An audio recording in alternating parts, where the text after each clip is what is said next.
사랑하는 우리 대전명석교회 성도님들, 감사와 찬송이 그리고 기도가 끊어지지 않는 그런 복된 인생 되기를 간절히 소원합니다.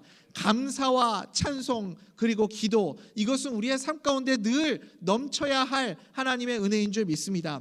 오늘부터 이제 에베소서 강해를 시작합니다. 에베소서 강해 첫 번째 시간인데요, 사도 바울이 편지를 쓸 때 인사말, 시작하는 인사말과 끝맺이는 인사말에 항상 들어가는 표현이 있죠. 그게 뭐죠? 은혜와 평강이 항상 함께 있을지어다. 늘 이렇게 축복을 하며 인사를 합니다. 그래서 오늘 우리가 읽은 에베소서 1장 2절 말씀에도 사도 바울이 똑같이 은혜와 평강이 있을지어다 그렇게 인사하고 있습니다. 여러분, 은혜를 통해서 우리에게 하나님이 주시는 평강을 누리는 그런 삶을 살아갈 수 있게 되기를 간절히 소원합니다. 그러니까 여러분, 순서가 있죠. 뭐가 먼저예요? 은혜가 먼저라고요. 평강을 누리는 삶을 살아가려면 반드시 우리가 무엇을 먼저 받아야 돼요? 은혜를 받아야 됩니다. 오늘 이 밤에도 주님이 주시는 감당할 수 없는 넘치는 은혜가 임하게 되기를 간절히 소원합니다. 은혜를 통해서 내 삶 가운데 하나님이 허락해 주시는 평안을 누릴 수 있게 되기를 간절히 소원합니다. 그게 1절 2절의 인사말이고요, 3절부터 14절까지는 하나님 성삼위 하나님을 찬송하는 찬송으로 구성되어 있죠. 또 15절부터 23절까지는 하나님께 기도드리는 감사의 기도가 담겨 있습니다. 그래서 3절부터 14절까지는 찬송, 또 15절부터 23절까지는 기도, 찬송과 기도, 이게 같이 1장을 다 채우고 있죠. 그래서 여러분, 우리가 신앙생활 할 때 찬송과 기도는 늘 같이 가야 하는 겁니다. 마치 바늘과 실처럼요, 찬송과 기도는 늘 함께 가는 거예요. 찬송과 기도가 함께 우리에게 있을 때에, 그럴 때 우리의 영혼이 그리고 우리의 신앙생활이 풍성하게 될 줄 믿습니다. 기도가 안 나올 때는 어떻게 될까요? 찬송을 불러야 되고, 찬송을 부르다 보면은 내 마음속에 또 기쁨이 넘치고 감사가 넘치게 되겠죠. 그러면 어느 순간 또 기도가 터져 나오게 되는 거고, 기도하면서 감사한 일들이 또 생각나면 또 거기에서 우리가 찬송을 부르게 되고요. 그래서 기도와 찬송은 늘 이렇게 우리가 걸음을 걸어가는 것처럼 기도가 나오면 그 다음에 찬송이 나오고, 찬송이 나오면 그 다음에 기도가 나오고, 그래서 늘 바늘과 실처럼 함께 있는 거죠. 우리가 신앙생활하면서 이 기도와 찬송의 균형을 잘 맞춰야 하는 겁니다. 빌립보 감옥에 갇혔던 바울과 실라도 마찬가지죠. 감옥에 갇혀 있을 때 바울과 실라가 그 감옥 안에서 뭐 했어요? 우리 사도행전 16장 25절 말씀 한번 읽어볼까요? 시작. 한밤중에 바울과 실라가 기도하고 하나님을 찬송하며 죄수들이 듣더라. 아멘. 한밤중에 감옥에 갇혀서 바울과 실라가 뭐 했어요? 기도하고 찬송했어요. 기도하고 찬송했습니다. 여러분, 그러니까 이거는요, 그냥 무조건 외우세요. 공식이에요, 공식. 신앙생활의 공식. 우리가 신앙생활 하면서 사역을 시작할 때 어떻게 어디서부터 시작해야 될지 모르겠고 막막하고 답답하고 내 인생을 어떻게 살아가야 될지 깜깜하고 아무것도 보이지 않을 때, 그때 뭐부터 시작하면 될까요? 기도와 찬송. 기도가 안 나오면 찬송하시고, 찬송이 안 나오면 기도하시고, 기도하다 보면 감사할 일들이 생각나서 찬송하게 되고, 찬송하다 보면 은혜가 풍성해서 기도가 터져 나오는 그런 역사가 우리에게 임하게 될 줄 믿습니다. 그러니까 여러분, 기도와 찬송은 신앙생활의 공식이라고요. 무조건 기도와 찬송이 우리 가운데 풍성하게 넘쳐야 하는 거죠. 오늘 3절부터 14절까지 그래서 사도 바울이 에베소 교회를 향한 편지를 보내면서 가장 먼저 찬송을 부르고 있습니다. 에베소서 3장 1장 3절부터 14절까지 전체가 한 문장으로 원래 구성되어 있거든요. 그래서 성경 전체를 통틀어서 가장, 신구약 성경 전체를 통틀어서 가장 긴 문장을 찾으라고 하면 어디일까요, 여러분? 여러분, 제가 여러분들이 모르는 얘기를 할 리가 없잖아요. 어디가 제일 길까요? 눈치가 있어야죠, 여러분. 에베소서 1장 3절부터 14절이 한 문장이에요. 한 문장이라고 제가 얘기했잖아요, 여러분. 그죠? 여러분, 그래서 자꾸 마음이 초조해지면 소리를 지르게 되더라고요, 제가. 한 문장이거든요. 그래서 여러분, 에베소서 1장 3절부터 14절까지는 원래 한 호흡으로 읽어야 됩니다. 숨을 쉬지 말고 한 호흡으로 쫙 읽어야 돼요. 한 문장이니까. 제가 해봤거든요. 도저히 안 되더라고요. 그래서 여러분 한 3번 끊어서 읽어야 될 것 같습니다. 원래는 3절부터 14절까지 성부, 성자, 성령, 성부, 성자, 성령, 성삼위 하나님을 찬양하고 있습니다. 오늘은 다 다룰 수가 없어서 성부 하나님을 찬송해야 하는 이유에 대해서 우리가 함께 나눠보려고 합니다. 여러분, 우리가 찬송을 부르는 이유가 뭘까요? 찬송을 하나님이 우리에게 주신 이유가 뭘까요? 성경은 엄연히 기도와 찬송을 구분해서 우리에게 말씀하고 있습니다. 어떤 분은 이 찬송은 곡조 붙은 기도다, 그래서 기도도 기도고 찬송도 기도다, 이렇게 말씀하시는 분도 있어요. 물론 시편 찬송 같은 경우는 기도문이기도 하고 찬송이기도 하죠. 그런 찬송과 기도가 같이 섞여 있는 부분들도 있지만 성경은 엄연히 찬송과 기도를 구분하고 있습니다. 찬송과 기도를 구분해서 우리에게 가르쳐주는 분명한 이유가 있겠죠. 기도가 가지지 못한 찬송만의 기능이 있습니다. 그것이 뭘까요? 찬송의 기능 중에 가장 중요한 것이 무엇이냐면 교육적인 효과가 있어요. 찬송할 때 우리는 성삼위 하나님을 통째로 받아들이게 될 줄 믿습니다. 우리가 하나님에 대해서 배울 때요, 신학적인 접근을 통해서도 하나님을 배울 수 있어요. 그러니까 성경 공부를 한다거나 이렇게 설교를 통해서 하나님의 말씀을 배우면서 성삼위 하나님을 우리가 알아갈 수 있죠. 또 다른 방법이 한 가지가 뭐가 있냐면 찬송을 부르는 겁니다. 찬송에는 아주 신비한 능력이 있어요. 오늘 우리가 불렀던 찬송가 79장 주 하나님 지으신 모든 세계 내 마음속에 그리워 볼 때, 여러분 주님의 높고 위대하심이 여러분 믿어지십니까? 그게 그냥 믿어지시면 여러분 신학을 하셔야 돼요. 주님의 높고 위대하심, 성삼위 하나님이 주 하나님 지으신 이 모든 세계를 바라볼 때 내 마음속에 그 하나님의 높고 위대하심이 그려진다면요, 여러분 그건 정말 엄청난 능력인 겁니다. 그런데 우리가 언제 그런 주 하나님이 지으신 이 모든 세계를 바라보면서 주님의 높고 위대하심을 찬양하게 되는 그 모든 이 세상을 창조하신 하나님의 그 광대하심과 위대하심이 그냥 이해가 되고 받아들여질까요? 언제 그럴까요? 하나님을 찬송할 때. 이것이 찬송의 신비한 능력이에요. 그러니까 우리가 찬송을 부르면요, 이 정말 신묘막측하고 이해하기 어려운 신학적인 어려운 설명들도요, 우리가 찬송하면 그냥 통째로 받아들여지고 그냥 믿어져 버리는 겁니다. 그래서 우리가 찬송을 많이 불러야 하는 거죠. 찬송으로 하나님을 배우게 될 때 우리가 신학적인 접근을 통해서 하나님을 배우는 것과는 비교도 할 수 없을 만큼 훨씬 깊고 탄탄하게 하나님을 알아가고 하나님을 배우게 될 줄 믿습니다. 그래서 여러분, 우리가 이 어렸을 때부터요, 이 찬송을 많이 불러야 됩니다. 특히 우리 비전트리 교회학교 자녀들은요, 찬송을 진짜 무지하게 많이 불러야 돼요. 교육의 시작은 찬송부터 시작되는 겁니다. 찬송을 많이 불러야 우리 어렸을 때 불렀던 찬송들은요, 안 잊어버리잖아요.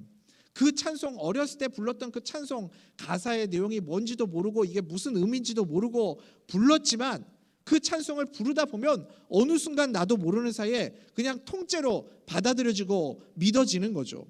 제가 작년에 우리 교회 부임해 와가지고 유아부 어린 자녀들부터 이제 쭉 이제 단계 올라가면서 아이들의 예배를 같이 드렸습니다. 그러면서 한 가지 느낀 점이 있어요. 참 아쉬웠던 부분, 감사했던 부분 두 가지가 있습니다. 긍정적인 것 한 가지, 조금 아쉬운 것 한 가지. 아쉬운 것 한 가지는 우리 교회 문제는 아니에요. 사실 대한민국 교회, 지금 교회 학교의 문제라는 생각이 들어요. 찬양이 너무 어려워요. 아이들이 부르는 찬양이 너무 어려운 거예요. 찬양이 어렵다기보다는 더 노골적으로 표현하자면 율동이 너무 어려운 거죠. 그래서 이 율동이 너무 어려우니까 아이들이 찬양을 부를 여력이 없어요. 앞에서 선생님이 하는 그 율동을 따라하느라 정신이 없어서 입을 벌리지를 못하는 거예요. 그 찬송의 가사를 부르지를 못할 만큼 막 아이들이 정신없이 그 율동을 하는 모습을 보면서 조금 저는 개인적으로 아쉽더라고요. 그러니까 율동이 조금 쉬워져야 돼요. 그래야 아이들이 찬송을 가사를 음미하면서 가사를 부를 수 있게 되는데, 우리 교회학교 비전트리의 문제는 아니고 사실 대한민국 그 전체 교회들이 이 찬송 그 율동이 너무 수준이 높아졌어요. 우리 어렸을 때는요, 요 정도 수준이었거든요. 호산나 호산나, 저만 불렀어요 이거 여러분? 요 정도였거든요. 그러니까 어렵지가 않았어요. 이렇게 찬송을 좀 쉽게 쉬운 찬송을 우리가 많이 부르면 우리 자녀들이 하나님을 통째로 받아들이고 이해하게 되는 은혜를 우리 두 눈으로 보게 될 줄 믿습니다. 긍정적인 것도 있었어요. 그게 무엇이었냐면, 우리 자녀들이 매주 요절 말씀을 어떻게 외우냐면 찬송으로 외우더라고요. 찬송으로. 그러니까 우리가 요절, 여러분 요절 말씀 매일 외우고 계시죠? 예, 마음으로 아멘 하신 줄 믿습니다. 이렇게 우리가 성경 말씀을 암송하려고 하는데 잘 외워져요, 안 외워져요? 잘 안 외워져요. 잘 안 외워지는데 쉽게 외워지는 방법이 있더라고요. 그게 뭐냐면 찬송을 부르는 거예요. 찬송을 부르면 우리 신기한 게 찬송가 가사는 잘 안 잊어버리잖아요. 그죠? 여러분 다 잊어버리셨나요? 찬송가 가사는 잘 안 잊어버리지거든요. 그래서 우리가 어렸을 때부터 우리 자녀들이 이렇게 말씀을 찬송으로 부르니까 참 말씀을 많이 외우고 있구나, 이런 것을 보면서 감사하다는 생각이 들었습니다. 여러분, 우리가 호산나, 아까 제가 이거 불렀는데 이거 제 유치원 때 불렀던 노래거든요. 그러니까 이게 적어도 몇 년 된 노래예요. 적어도 한 40년은 넘은 거 아니에요 여러분? 제가 지금 제 나이를 공개를 해버렸네요. 그죠? 여러분 40년 정도 된 노래인데 안 잊어버리잖아요 우리가. 그러면서 오늘 우리가 불렀던 찬송처럼 어렸을 때 주님의 높고 위대하심을, 주 하나님 지으신 모든 세계, 아이들이 뭘 알겠어요? 아이들이 그 가사의 의미를 알겠습니까? 그런데 부르다 보면 그 어렵고 힘든 신학적인 설명들, 자녀들에게 그 신학적인 설명을 하려면 참 힘들고 어려운데, 이 찬송을 부르다 보면 그냥 통째로 가사 전체를 믿음으로 받아들여지게 되는 그런 기적과 같은 역사가 나타나게 되는 거죠. 그래서 우리 담임 목사님도 좋아하시는 찬양이 있어요. 몇 장인지 아세요 여러분?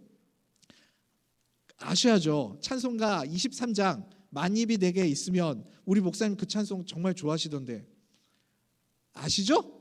오늘 참 우리 목사님이 오늘 낮에 참 그 설교가 참 힘든 날이다고 그러셨는데 오늘 참 쉽지 않네요 여러분, 그죠?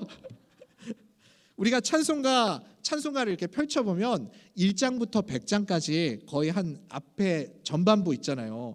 전반부는 성부, 성자, 성령 하나님을 찬송하는 내용이 참 많이 있어요. 그 앞에 있는 찬송을 우리가 많이 불러야 됩니다. 그 찬송을 많이 부르면 신학적인 설명이 없어도 우리가 성삼위 하나님을 나도 모르는 사이에 그냥 믿어져 버리는 거예요. 받아들여지는 거죠. 그렇게 찬송을 통해서 하나님을 받아들이고 하나님을 이해할 수 있게 되기를 간절히 소원합니다. 그래서 오늘 사도 바울도요, 이 성삼위 하나님을 한 문장으로 그렇게 찬송하고 있는 내용이 여기 담겨 있습니다. 통째로 그 성삼위 하나님을 에베소 교회 성도들이 이해하고 받아들이고 함께 이 찬송을 부를 수 있기를 기대하는 마음으로 이 찬양을 쓴 거죠.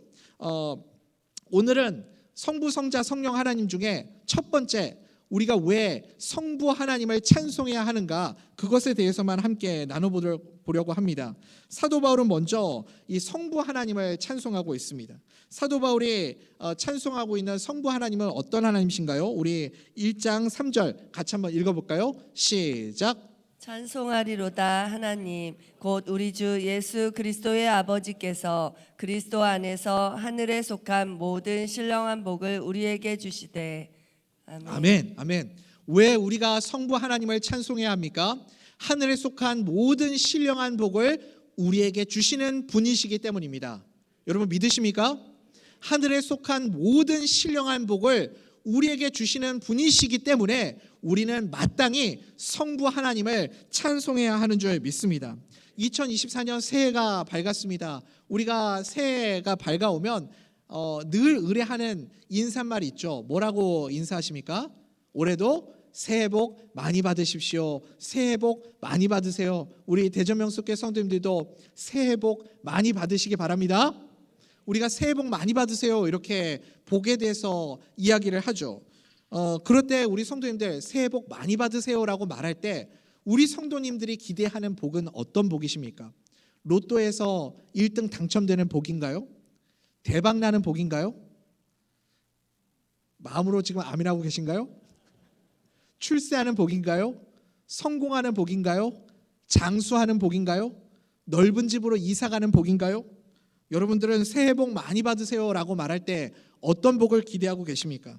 부자가 되고 대박이 나고 소원이 성취되고 로또가 당첨되고 여러분 그런 것들을 기대하시면서 새해 복 받기를 바라십니까?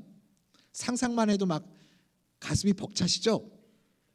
우리의 삶이 하늘에 속한 신령한 하나님의 복이 임하여서 세상에 알 수 없는 하나님의 복을, 세상에 경험할 수도 없는 하나님의 은혜를 누리며 살아가는 믿음의 백성들 될 수 있기를 간절히 소원합니다. 우리가 새해 복 많이 받으세요라고 말하면서 어쩌면 우리는 우리 마음속에 세상 사람들과 전혀 다를 바 없는 그런 복을 기대하고 있는지도 모릅니다. 우리 마음속에 영적인 복보다 하늘에 속한 신령한 복보다 물질적인 복, 눈에 보이는 복 이것들을 더 바라고 있는지도 모르겠습니다. 물론 이것에 대해서 반문하시는 분들이 계실지도 모르겠어요. 목사님, 우리가 이 땅 살아가면서 물질 없이 어떻게 살아갑니까? 물질이 있어야 살죠. 그러니까 물질의 복도 구해야 하는 거 아닙니까? 이렇게 말할 수 있습니다. 당연히 필요하죠. 그렇지만 적어도 우리는 구원받은 하나님의 백성들 아닙니까? 그렇다면 세상 사람들이 소망하고 바라고 세상 사람들이 기대하는 복과는 다른 복을, 다른 세상을 바라보며 살아가야 하는 존재가 되어야 하지 않을까요? 내가 예수 믿고 구원받았는데 여전히 나는 물질의 복을 바라고 여전히 나는 출세의 복을 바라고 여전히 나는 성공의 복을 바라고 여전히 나는 장수의 복을 바란다면 여러분 그것이 세상 사람들과 내가 무엇이 다르단 말입니까? 건강의 복이 여러분 영원하지 않잖아요. 돈의 복이, 물질의 복이 영원하지 않습니다. 그런 것들이 우리가 진정 추구해야 할 복이 아니기 때문에 그렇습니다. 우리는 이 땅에 썩어질 것을 추구하는 복이 아니라 영원한 복을 추구하는 하늘의 신령한 복을 바라보는 믿음의 사람들인 줄 믿습니다. 전도서에서도 말하고 있지 않습니까? 해 아래에서 소망하고 바라고 추구하는 모든 것들은 결국은 다 헛되고 헛되다. 모든 것들은 다 헛되다. 솔로몬 모든 것을 다 누려봤던 솔로몬이 헛되고 헛된 것이다. 그렇게 고백하고 있지 않습니까? 많은 분들이 이 눈에 보이는 복을 추구하고 있습니다. 그렇지만 때로는 어떤 분들은요 차라리 건강하지 않았다면 오히려 더 복됐을 것 같은 그런 인생도 있죠. 차라리 물질의 복을 받지 않았더라면 하나님이 더 기뻐하는 삶을 살았으리라 하는 생각이 드는 분도 있습니다. 당연히 또 이것에 대해서 반문하시는 분도 계실 거예요. 하나님이 주신 물질의 복, 건강의 복 가지고 하나님의 영광을 위해서 쓰면 되는 것 아닙니까? 물론 귀한 일입니다. 당연한 일입니다. 그렇게 살아가는 것처럼 값지고 아름답고 복된 인생 없습니다. 그러함에도 불구하고 그것을 하나님의 영광을 위해서 그 하나님이 주신 물질의 복도, 풍요의 복도, 출세의 복도, 성공의 복도, 자녀의 복도, 건강의 복도 하나님의 영광을 위해서 쓰면 너무너무 좋고 귀한 일이죠. 그러함에도 불구하고 그런 복들이 하늘에 속한 신령한 복과는 비교할 수 없는 복인 줄 믿습니다. 그렇기 때문에 우리는 하늘에 속한 신령한 복을 바라보며 살아가야 하는 존재인 줄 믿습니다. 제가 마지막까지도 이 내용을 넣어야 되나 말아야 되나 고민했던 내용이 있습니다. 존 칼빈이 기독교 강요에서 2권 11장에서 구약 성경과 신약 성경의 차이점을 설명할 때 말했던 설명이 있습니다. 이 설명을 제가 설교 시간에 말씀을 드려야 되나 말아야 되나 고민을 하다가 이 시간에 제가 잠깐 이 글을 읽어드리겠습니다. 존 칼빈의 기독교 강요 2권 11장에 나와 있는 내용입니다. 구약 성경에서 이 땅의 복을 강조하는 것은 구약 성도들을 하늘의 복으로 이끌기 위함이었다. 중략합니다. 구약의 여호와께서는 자기 백성에게 하늘의 기업을 가르치시기 위해 땅의 복을 사용하셨다. 그러나 이제 복음서는 미래 영생의 은혜를 보다 명료하고 분명하게 계시했다. 주님은 구약 이스라엘 백성에게 사용한 저급한 훈련 방식을 사용하지 않고 직접 진정한 복을 묵상하도록 우리 마음을 이끄신다. 중략.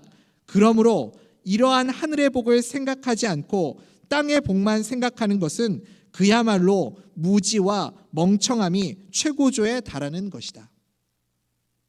여러분, 그러니까 존 칼빈도 하늘의 신령한 복을 구하는 것이야말로 진정한 성경의 가치관임을 우리에게 가르쳐 주고 있습니다. 구약 성경에 나오는 부자들의 스토리를 물질적인 복으로만 우리가 보면 안 됩니다. 물질적인 복을 통해서 하나님이 우리에게 설명해 주시는 겁니다. 하늘에 속한 신령한 복이 얼마나 귀한 것인지, 얼마나 값진 것인지 신약 시대를 살아가는 성도들에게 그것을 구약의 성도들을 통해서 보여주고 있는 모습이죠.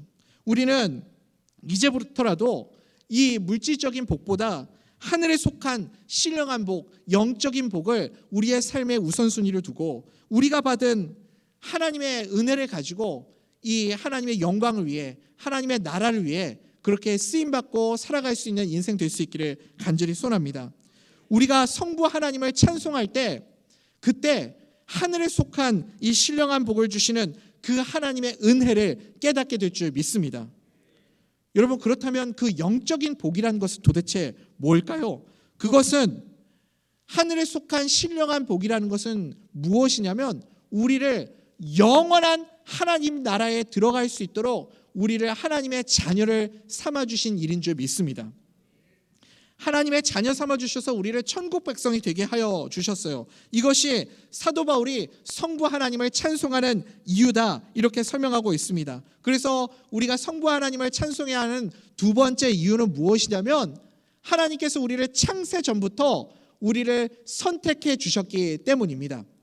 창세 전부터 나를 하나님의 자녀로 선택해 주셨어요. 여러분 믿으십니까?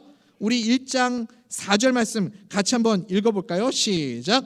곧 창세 전에 그리스도 안에서 우리를 택하사 우리로 사랑 안에서 그 앞에 거룩하고 흠이 없게 하시려고. 아멘. 아멘. 아멘. 여기서 곧은 앞절인 3절에 나오는 신령한 복을 받는 말이고요. 이 영적인 복이 뭐라고 그랬죠? 창세 전에 우리를 선택하신 일. 하나님이 천지를 창조하시기도 전에 빛이 있으라 말씀하시기도 전에 그 창세 전에 하나님이 이미 나를 계획하시고 선택하시고 그리고 이 땅에 나를 보내시고 여기서 끝나는 것이 아니라 영원한 천국에서 우리 성삼위 하나님과 함께 살 그 계획을 창세 전부터 하나님이 가지고 계신 줄 믿으시기 바랍니다. 세상을 창조하시기 전부터 하나님은 나를 향한 그런 계획을 가지고 있었습니다. 여러분, 이 말씀이 믿어지십니까? 정말 믿어지세요? 하나님이 창세 전에 나를 창조하셨다. 이게 정말 믿어지세요? 여러분, 그렇다면 여러분은 신학을 하셔야 됩니다. 이게 믿어지신다면 여러분, 이거는 신학을 하셔야 될 분명한 이유가 되는 겁니다. 왜냐하면 아무리 내가 이해하려고 해도, 아무리 내가 납득을 하고 해석을 하고 이해하려고 하고 공감을 해보려고 해도 이해할 수 없는 일이기 때문입니다. 왜 나를? 왜 수많은 인생들 가운데 하나님이 왜 하필 나 같은 존재를, 그것도 창세 전부터 나를 계획하셨다고? 정말? 하나님이 이 땅을 창조하시기 전부터 나를 향한 구원의 영원한 계획을 가지고 계셨다고? 여러분, 이것이 정말 믿어지십니까? 언제 이것이 우리가 받아들여지고 믿어질까요? 하나님을 찬양할 때요. 성삼위 하나님을 찬양하게 될 때 이 말도 안 되는 신비가 그대로 통째로 받아들여지고 믿어지는 역사가 우리에게 임하게 될 줄 믿습니다. 이 놀라운 은혜, 이 놀라운 복, 우리가 그래서 이것을 깨닫는다면 성삼위 하나님을 찬양하지 않을 수 없습니다. 그래도 오늘은 설교 시간이니까 신학적으로도 설명을 해야 되겠죠. 우리가 이 하나님이 창세 전부터 나를 계획하시고 나를 선택해 주셨다라는 것을 신학적인 용어로 뭐라고 설명하나요? 예정이라고 설명합니다. 하나님의 예정. 그래서 에베소서 1장 5절 말씀 우리 같이 한번 볼까요? 읽어보겠습니다. 시작. 그 기쁘신 뜻대로 우리를 예정하사 예수 그리스도로 말미암아 자기의 아들들이 되게 하셨으니. 아멘. 아멘. 여러분 여기 예정이 나오죠? 예정에 동그라미를 한번 쳐보십시오. 우리 성부 하나님께서 무엇을 예정하셨나요? 우리를 하나님의 아들, 딸이 되도록 그렇게 예정하셨습니다. 이 놀라운 신비가 이해될 수 있는 일이 아닙니다. 사실 이거는 설명할 수 있는 방법도 없어요. 내가 뭐라고 수많은 사람 가운데 왜 하나님이 나 같은 존재를 위해 창세 전부터 계획을 가지시고 나를 구원하여 주셨을까? 어떻게 세상이 존재하기도 전에 그 영원 전부터 나를 이 땅에 보내실 계획을 가지고 계셨을까? 정말 이해될 수 없는 신비 그 자체이고 이것이 은혜인 줄 믿습니다. 그래서 우리는 그 신비를 다 이해할 수 없기 때문에 성부 하나님을 찬송해야만 합니다. 가장 오래된 계획, 그것은 우리를 자녀 삼기로 하나님께서 작정하시고 예정하신 하나님의 계획입니다.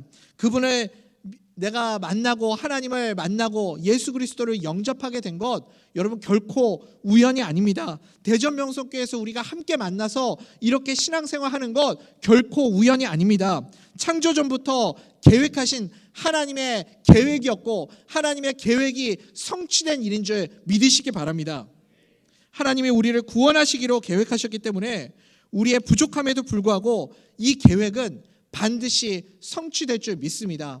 내가 자격이 있어서 구원받는 것이 아니고 내가 능력이 있어서 하나님의 이 계획이 성취되는 것이 아니고 나는 부족하여도 하나님의 계획은 완전하시기 때문에 그래서 반드시 하나님의 계획대로 나를 그 하늘나라로 인도하여 주실 줄 믿습니다. 우리가 많이 부르는 찬송 하늘 가는 밝을 길이 3절 찬양 가사 여러분 혹시 아십니까? 내가 천성 바라보고 가까이 왔으니 아버지의 영광 집에 쉴 맘이 있도다. 그 다음 가사가 뭔지 아세요 여러분? 나는 부족하여도 영접하실 터이니 영광 나라 계신 임금 누굴까요? 우리 구주 예수라. 나는 부족하여도 나는 너무너무 부족한데 자격이 없는데 나는 부족하여도 영접해 주시는 분, 그분이 누구라고요? 영광나라 임금 우리 구주 예수 그리스도인 줄 믿으시기 바랍니다. 이것이 찬송의 신비한 능력이에요. 도저히 이해가 안 되는 이 신비한 일, 도저히 납득이 되지 않고 해석이 되지 않고 설명이 될 수 없는 이 신비한 구원의 하나님의 계획. 그런데 우리가 하나님을 찬송하게 될 때 이 신비의 영역이 그대로 받아들여지고 통째로 믿어지게 되는 은혜를 누리게 될 줄 믿습니다. 그 하나님께서 나를 절대로 버리지 않고 하나님께서 끝까지 그 하나님의 계획을 이루어 가시는 거죠. 그 하나님의 계획을 이루어 가시는 것, 이것을 우리 신학적인 용어로 또 뭐라고 설명하냐면 성도의 견인 그리고 성화의 과정, 우리가 그렇게 설명을 하게 되는 거죠. 예전에 영국의 빅토리아 여왕이 어렸을 때 그 신하들이 빅토리아 여왕이 공주였을 때 이제 장차 그녀가 왕이 될 것이다 라는 이야기를 해주지 않았답니다. 왜냐하면 왕이 된다라는 이야기를 듣고 교만해질까 봐 그래서 그 이야기를 미리 해주지 않았대요. 그런데 언젠가 가정교사 선생님께서 그 빅토리아 여왕에게 이야기를 해준 거죠. 공주님은 장차 이 나라의 여왕님이 되실 겁니다 라는 이야기를 들었을 때 빅토리아 공주가 이렇게 말했다고 하죠. 그러면 내가 더 왕다운 사람이 되어야 되겠네요. 그러면 내가 더 훌륭한 사람, 더 선한 사람이 되어야 하겠네요. 라고 그렇게 말했다고 하죠. 그리고 나서 정말 이 빅토리아 여왕이 재위했던 63년하고도 7개월 동안 가장 흥왕했던 영국의 시대를 누리지 않았습니까? 그래서 해가 지지 않는 그 위대한 나라를 만들었던 사람, 그것이 빅토리아 여왕이었죠. 사랑하는 우리 대전명석교회 성도님들, 하나님께서 나를 창세 전부터 선택하여서 하나님의 자녀를 삼아주셨다라는 사실을 여러분 믿으십니까? 여러분 정말 믿으세요? 정말 그것이 믿어지십니까? 그렇다면 왜 자꾸 아멘이 점점 작아지세요? 더 커지셔야지. 정말 여러분 믿으시죠? 아멘. 그렇습니다. 내가 정말 하나님의 택정받은 하나님의 자녀라는 사실이 믿어진다면, 그렇다면 우리는 더 주님을 닮은 자녀의 모습으로 살아가야 하지 않을까요? 더 자녀다운 삶을, 천국에 가기 전까지 자녀답게 왕의 자녀다운 삶을 누리며 살아가야 하지 않을까요?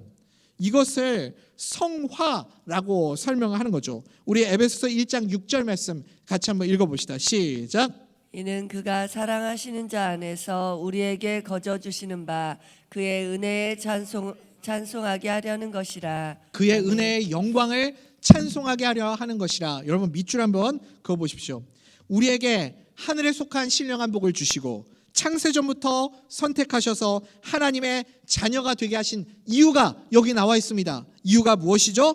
그의 은혜의 영광을 찬송하게 하기 위해서. 이사야 43장 21절 말씀과 똑같죠? 이 백성은 나를 위하여 지었나니 나의 찬송을 부르게 하려 함이니라.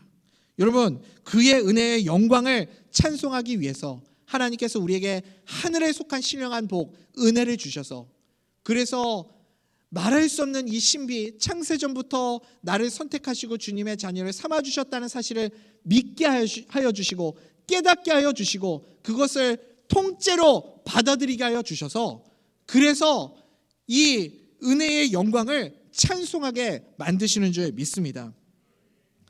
이것이 우리가 성부 하나님을 찬송해야 하는 이유입니다.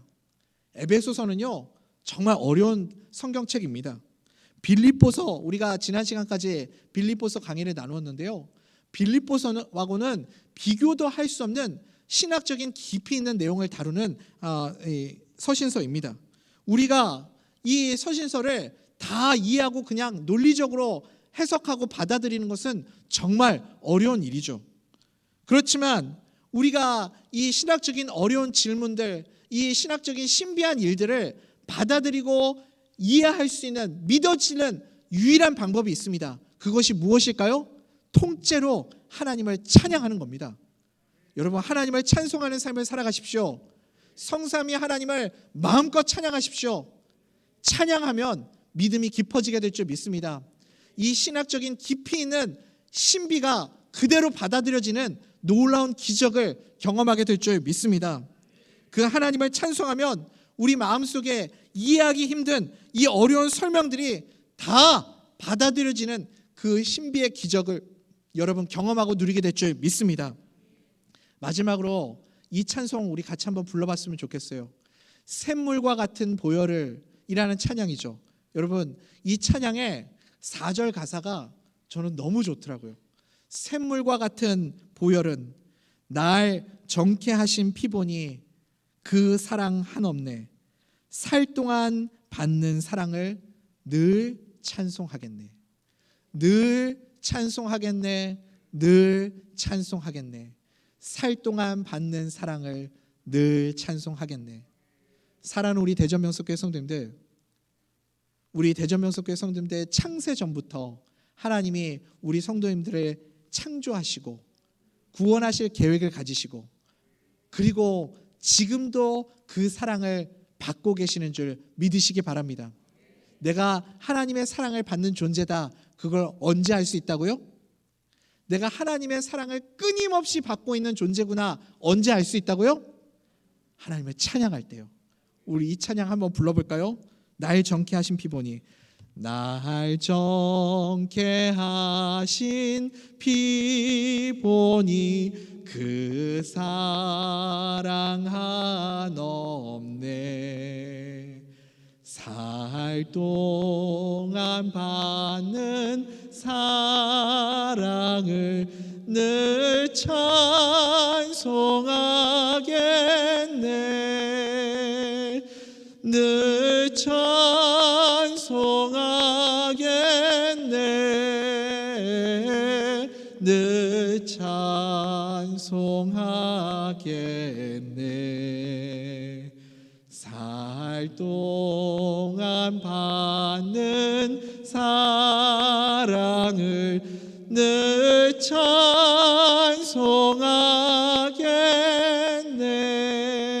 찬송하겠네.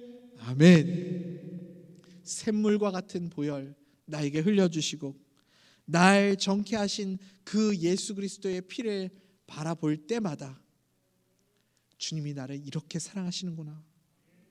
주님이 나를 이렇게 사랑하시는구나. 그래서 살 동안 내가 받는 그 사랑이 얼마나 크고 풍성한지, 그 사랑이 얼마나 감격스럽고 귀한 것인지 늘 찬송할 때마다 믿어지고 깨달아지고 통째로 받아들여지게 되는 그런 놀라운 기적의 주인공들 다 될 수 있게 되기를 주님의 이름으로 간절히 소원합니다.